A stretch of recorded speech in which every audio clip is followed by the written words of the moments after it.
আচ্ছা, এই ভিডিওতে আমরা কী শিখবো? এই ভিডিওতে শিখবো আমরা ক্লাস 10-এর খুব একটা গুরুত্বপূর্ণ চ্যাপ্টার কোষে থেকে 26.1-এর কিছু অঙ্ক।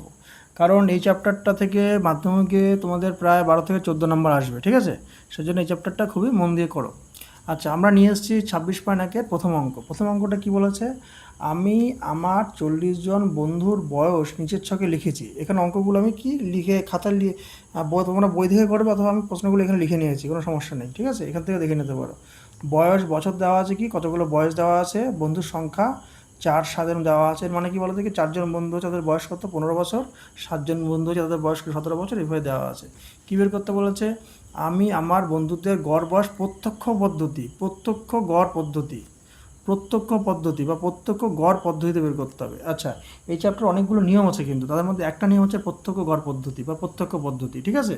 সুতরাং খুবই মনে রাখবে যে এই কোন পদ্ধতিতে কী করতে হবে এবং কোন পদ্ধতিতে কোন অঙ্ক করতে হবে, এগুলো জানা কিন্তু খুবই জরুরি, ঠিক আছে? আচ্ছা, মনে রাখবে যে প্রত্যক্ষ পদ্ধতিতে যখন আমরা গড় নির্ণয় করব, তখন আমরা কী রাখবো? একটা চলরাশি মানে যেটা পরিবর্তন হচ্ছে, দেখেছো? কোনো বয়স বলুন 15 হচ্ছে, 16 হচ্ছে, 17 হচ্ছে, 18 হচ্ছে, সেটা কী দিয়ে প্রকাশ করবো? আমরা এক্সআই দিয়ে প্রকাশ করবো। আর একটা হচ্ছে পরিসংখ্যা মানে কি, ওই বয়সের কতজন স্টুডেন্ট মানে বন্ধু আছে, বা কতজন লোক আছে, বা কতটা অন্য কিছু থাকতে পারে, ঠিক আছে? সেটা কী বলো? পরিসংখ্যা বা এফআই দিয়ে প্রকাশ করবো। আচ্ছা, কোনটা এক্সআই ধরবে, কোনটা এফআই ধরবে, কী করে বুঝতে পারবে?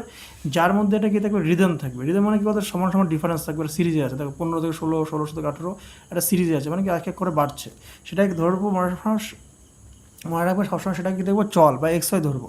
আর পরিসংখ্যা কি, কোনটা বাড়তে পারে, কোনটা কমতে পারে, ঠিক আছে? সেটা ধরবো আমরা পরিসংখ্যা। মানে এটা তোমার হচ্ছে সহজ পদ্ধতি, অনেক সময় কনফিউশন হয়ে যায়, কোনটা এক্স ধরবো কোনটা এফ ধরবো, ঠিক আছে? এটা কনফিউশন হয়ে যায়।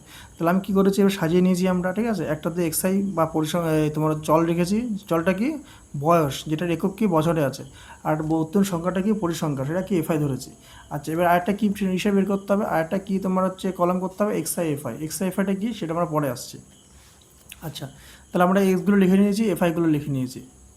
এই এফআই মানে কি বলো তো, কি পরিসংখ্যাকে আমার ফাংশন যাকে বলে, ঠিক আছে?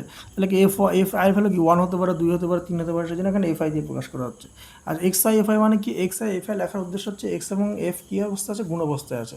তাহলে প্রথম ক্ষেত্রে আমার কত আছে? 15 আছে। পরের ক্ষেত্রে কত? 4 আছে, 4 15 60। প্রথমে আছে 16, তারপর আছে 7। 16কে 7 দিয়ে গুণ করলে কত? 112 হয়। এবার সবগুলো আমি কি গুণ করে রেখে দিয়েছি, ঠিক আছে? আচ্ছা, এরপরে আমি সবগুলো একই নিয়মে 20কে 4 দিয়ে গুণ করলে 80 হবে, 19কে 5 দিয়ে গুণ করলে 95 হবে। তাহলে একটা এক্স, একটা হচ্ছে এফ, সেটা কী করেছে? মাল্টিপ্লাই করতে হবে। এবার আমরা কী করবো? মোট কী বের করবো? কতগুলো পরিসংখ্যা আছে সেগুলো মোট বের করবো। এগুলো সব কী করতে হবে? যোগ করতে হবে। আর এটা হচ্ছে সামেশন, এটা হচ্ছে সিগমা। এটা গ্রিক ওয়ার্ড হচ্ছে সিগমা। এটা সিগমাটা কী বোঝায়? সামেশন, মানে যোগফল বোঝাবে, ঠিক আছে? এটা আমি কী দিয়ে ডিনোট করবো? সামেশন। তাহলে সামেশন অফ এফআই মানে এফআই সমস্ত এফ এর যোগফল কত হচ্ছে? 40 হচ্ছে। আর একটা কী বের করবো আমরা? Summation of x i f i. Summation কী বের করবো আমরা? এফআই বের করবো। এফআই কত হবে? মানে সবগুলো যোগ করবো, যতগুলো এফআই আছে, 60 এসছে, 112 এসছে, 70 এসছে, সবগুলো যোগ করে কত হবে? আবার 697 হবে। কী হবে? 697। আচ্ছা, এবার প্রত্যক্ষ পদ্ধতিতে যখন গড় নির্ণয় করবো, তার ফর্মুলাটা কি? তার ফর্মুলাকে ভালো করে মুখস্থ করতে হবে। তাহলে আমার বন্ধুর যে গড় হবে সেটার ফর্মুলা কি? Summation of FI divide by কী হবে? FI. Summation of FI divide by FI. তাহলে এফআই এখানে বেরিয়ে গেছে। আচ্ছা, আর এফআই এখানে বেরিয়ে গেছে 40। বসিয়ে নিয়ে অ্যান্সার বের করবো। এবার ক্যালকুলেশনটা কী করে হয়েছে সেটা আমি এখানে করেছি।